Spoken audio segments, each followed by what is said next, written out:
नीलाञ्जनसमाभासं रविपुत्रं यमाग्रजं छायामार्ताण्डसम्भूतं तं नमामि शनैश्चरम्।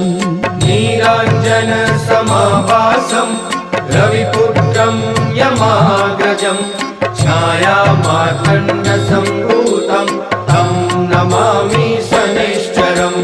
नीलाञ्जनसमाभासं रविपुत्रं यमाग्रजं छायामार्ताण्डसम्भूतं तं नमामि शनैश्चरम्।